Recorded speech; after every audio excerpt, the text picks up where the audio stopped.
Man, you have body dysmorphia. You need to lower your standards because you have body dysmorphia.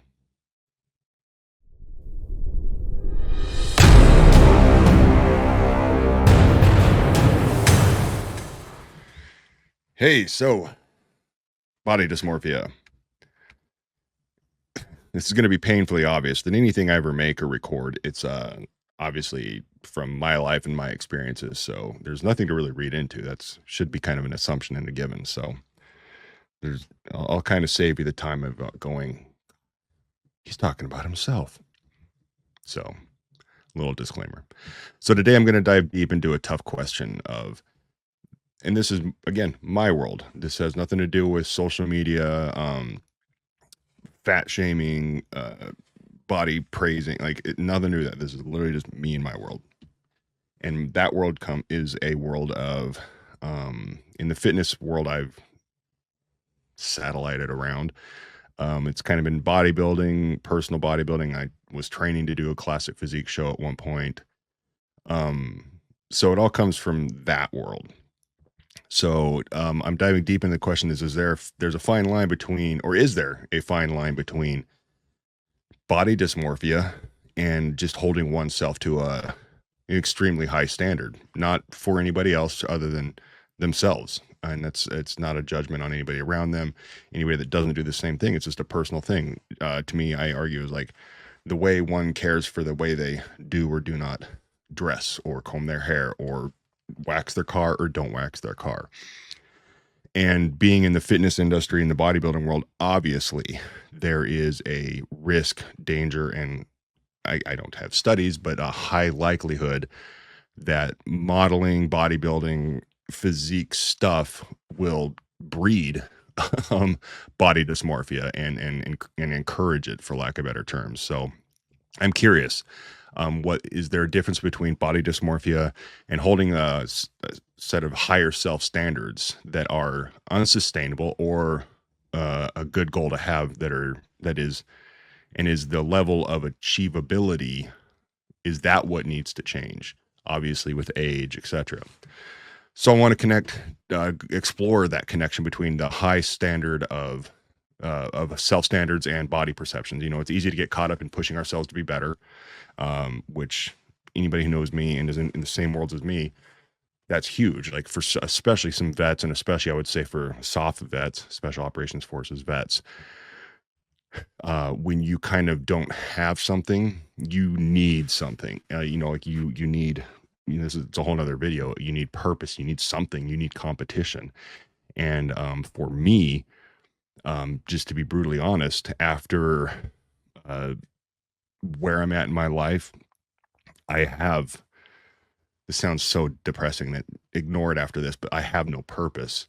So I need something. Whether I love competition. I'm from a world of competition, whether it's self or others, sports or otherwise.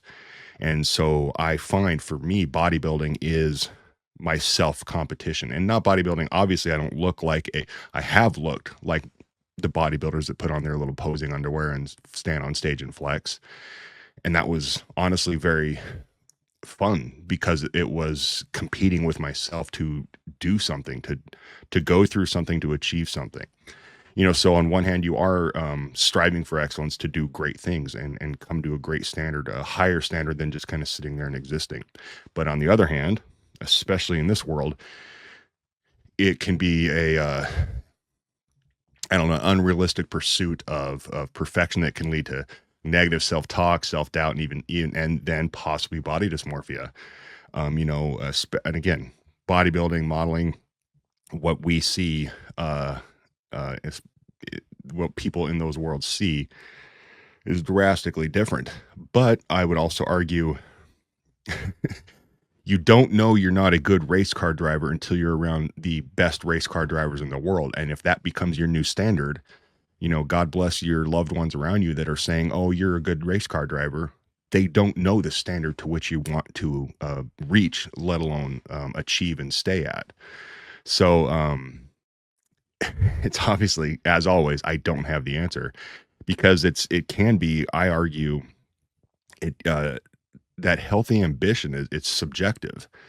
And I'm not shitting on people that don't do these things. I say this in a vacuum, in a judgment free. Like if I choose to do this, it doesn't mean I'm not automatically judging those who don't, because that'd be a dick move of like, oh, you didn't choose to be a Green Beret. I look at you less. No, has not. There's no connection. So if somebody chooses to, obviously there's the extreme of it. Somebody chooses to kind of be a fat POS. I don't encourage it, but if they choose to just kind of live a life and don't want to, their thing isn't quote unquote bodybuilding the way I use the word bodybuilding. So, so it's like a major red flag generically and in like a kind of a psychological aspect is when our self-worth becomes tied into a physical appearance in this case. But then I'm my own worst enemy. This is the conversations that happen in my head, which is the problem.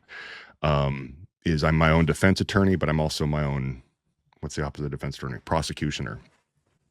So why is that a red flag? If somebody goes in to be the best surgeon on the planet or the best Green Beret or whatever, if one chooses not to tie their self-worth to that, they actually might not become the best.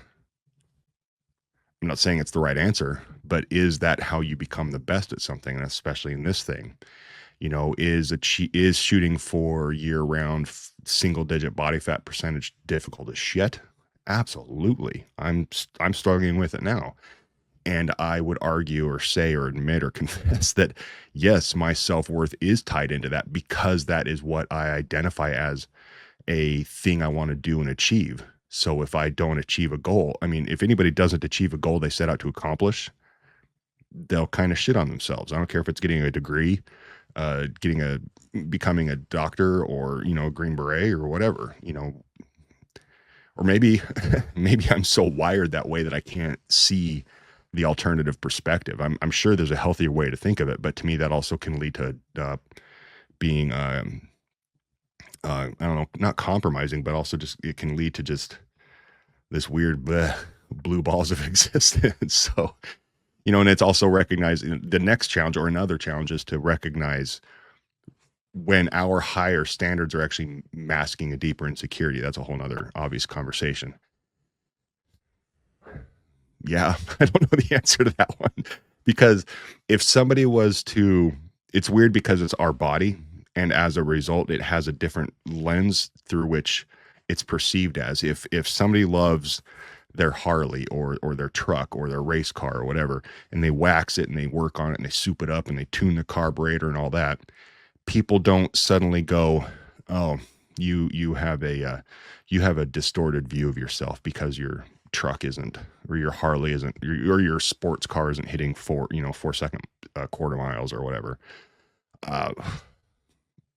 Why is that not? I can't think of a thing. Typically, people aren't going to tie that to an insecurity issue. That's just, to me, competition. But the minute it's your body, that thing, there, I think it's hard for people to separate the individual included, not just the outside entities. It's hard to separate the two and treat that person, because if you talk to true bodybuilders, yes, there's a whole smorgasbord of issues, don't get me wrong, but they treat their body as like they're tuning a car, like they're removed from it, so they might look at a muscle insertion or the length, the belly length, the height of the muscle on flex, body fat percentages, how it looks on, I mean, they critique it like they're critiquing a piece of art or tuning a sports car. And nobody goes, oh, he's really vain. Oh, he's just tuning his competitive piece of equipment. And not once, obviously there's issues, but not once does somebody go, oh, that's an insecurity. My friends that race cars, I don't look at them and go, oh, these are masking deeper insecurities.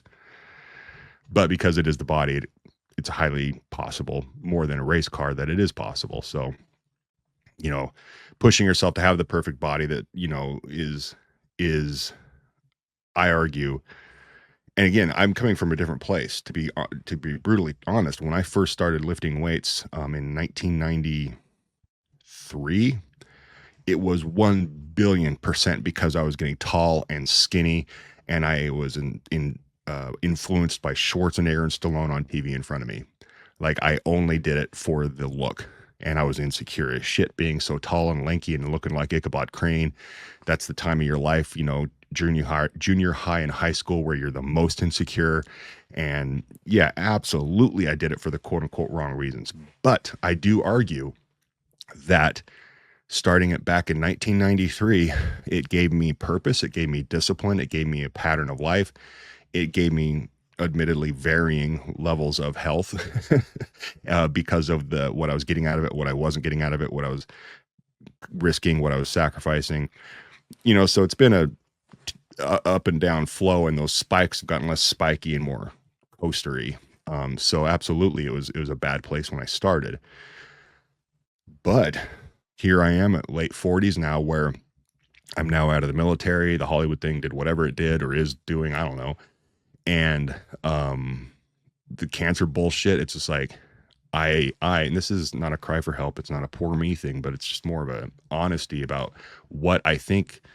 I'll just keep using the word bodybuilding, not on stage training for, a flex off or a pose off, not that bodybuilding, just building your body. I argue now, for all the things I've been through and where I'm at in my life, that's all I have, is that self-induced competition. Granted, my standard of what I want is high and very difficult because I am older, I am more broken, and because of where I'm at in life, my discipline it requires a lot more. Because if I was doing it at least for a movie, or at least for something I thought I was doing it for, it made it a little bit quote unquote easier. So yeah, and it's interesting because bodybuilders and they will be the bodybuilding community, particularly obviously competitive bodybuilders. The amount of body dysmorphia and eating disorders that come from it are off the charts. I absolutely have an eating disorder, in a bad relationship with food because of those extremes. But again, this goes back to a video I made a couple weeks ago. The best brain surgeon on the planet has 3 divorces. Because that was the cost of becoming the best at what he did. Obviously, these are extremes, but at the end of the day, that competition and that drive and that purpose and that's that high self standard, yeah, it's all about the B word, not bitch, but balance. And I do not do that well, so I don't know, because like when it comes to like bodybuilding and eating disorders, like body dysmorphia affects something like, I read up a statistic, like 2.9% of the US population. That doesn't seem that much. That actually seems really low. I argue, because of social media and because of media in general, I would almost argue like it depends on what they define as body dysmorphia. Do people truly obsess unhealthily about their outcome? Yeah, I think there's a high percentage of people that do that for sure. Do people now look in the mirror and just kind of glance a little bit longer than maybe a generation or two prior? Yeah, I think that's true too, because we're being influenced more and we're seeing a lot more. And so they kind of now are like, oh, that's what's possible. So yeah, I don't know. How do we recognize those high standards when those have crossed the line into detrimental territory? I don't know. One would argue the first sign could be like an obsessive focus on perceived flaws.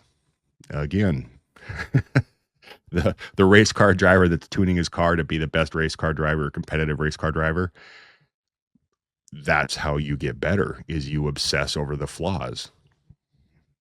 Now transfer that exact template into a human body. It's the same thing. Why is it okay? Why is it okay, and dare I say supported, when I was an athlete, when you would critique, when rodeoers were critique, a few things that cost them a couple seconds on the bull, or some of my best friends who played really amazing football and were sprinters, how just one tweak in their form could have affected their 40. Like, is that not obsession on a flaw? Like, I don't know. Maybe I know everything's not black and white, but maybe that is the difference. Is the difference between some people that are born to be competitive and people that are a little bit more like they do it for fun.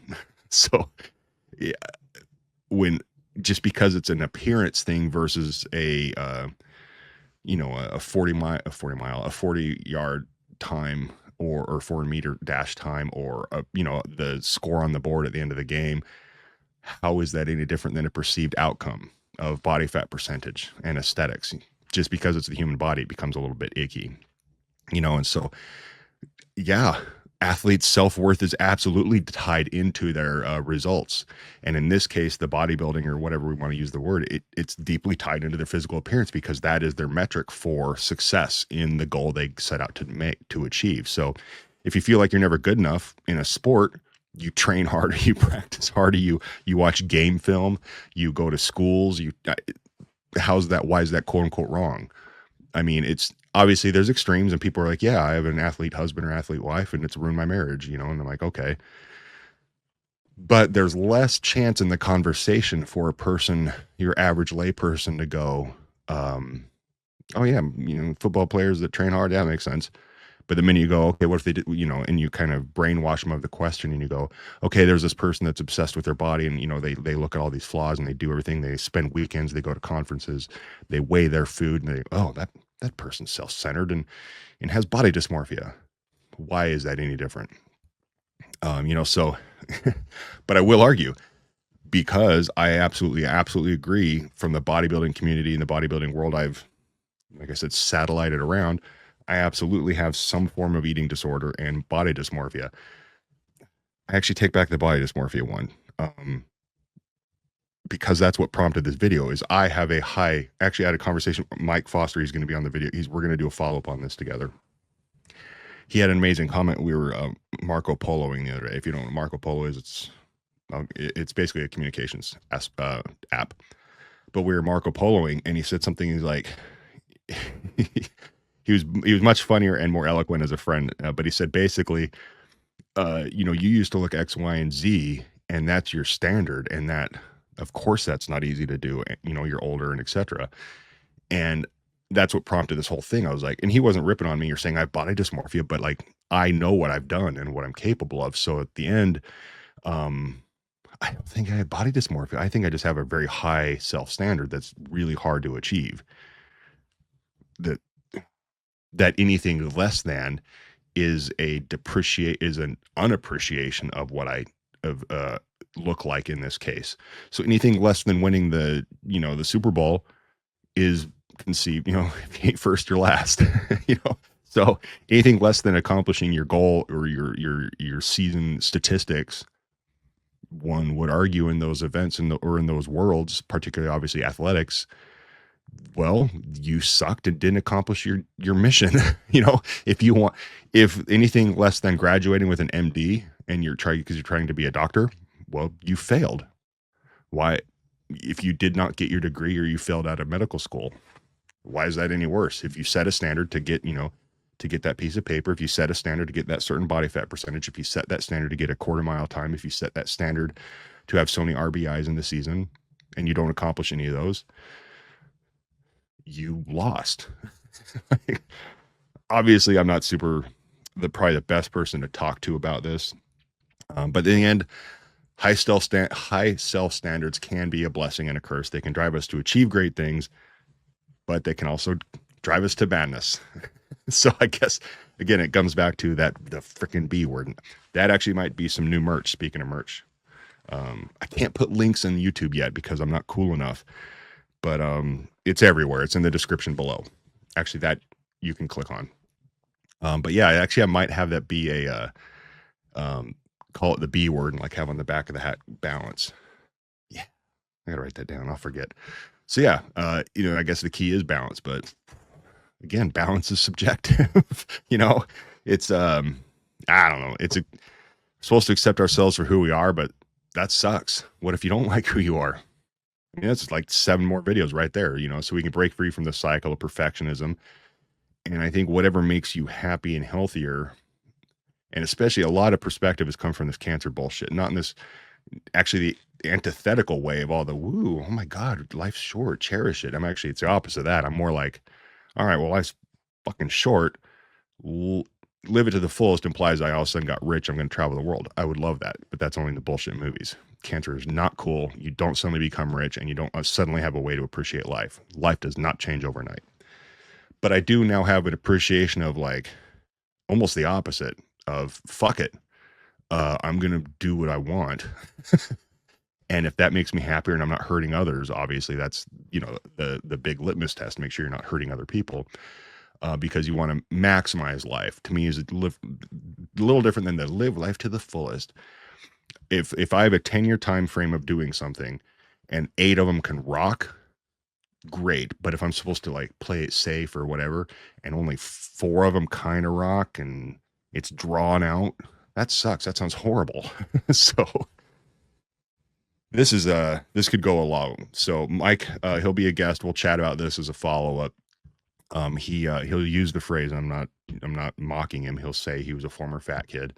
And so he has a perspective I'm very curious on, not because I'm all like higher than thou. I'm like, I don't know what it's like to not be fat, but I don't. I've been overweight, dad bod, a little, you know, late 40s, too much fat, said it, you know, as adipose tissue, that at the worst.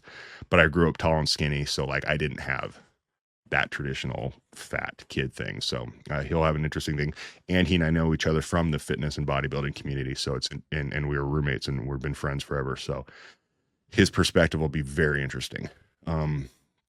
So yeah, I don't know. Thanks for watching. If you or anyone you love or care about struggles with the body dysmorphia, or you have an opinion on body dysmorphia versus just high self standards, I'd love to hear about your experiences. Comment below. And if you're interested in learning a bit more about, you know, I don't know, health or fitness or self-esteem, I don't know what you want to call the crap I do, what it is, but check out my deep thought playlist. But please comment, like, subscribe, that stuff. I'm really working my ass off, and working my ass off implies I'm chopping like, you know, 4 cords of wood a day. But I'm working my ass off in this universe to see what we can do here. You know, the shop is for you all. I think some of the stuff I'm making and all that is awesome and funny as hell, and it's based on y'all's thoughts, experiences, and Jeffisms that you're like, oh, that's funny. He said that forever. I'd like a hat with that. So yeah, in the link below is the link to my shops. All of the people companies or apps or whatever I truly believe in and use, links below with discount codes. So like I use them. I reached out to them after I've already bought and used their shit religiously. And I was like, hey, I pimp your stuff all the time. Can I, you know, whatever? And they're like, oh God, yeah. So I did it backwards. They didn't bribe me. I kind of bribed them.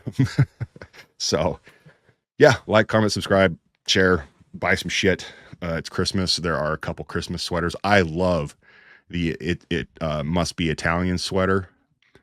I think it's genius. I didn't Google to see if anybody else has already made it, but I think it's genius. So if you're of my generation, give or take, you know the joke, and that makes you cool. So thanks for watching, guys. Insert sign off I've yet to create here.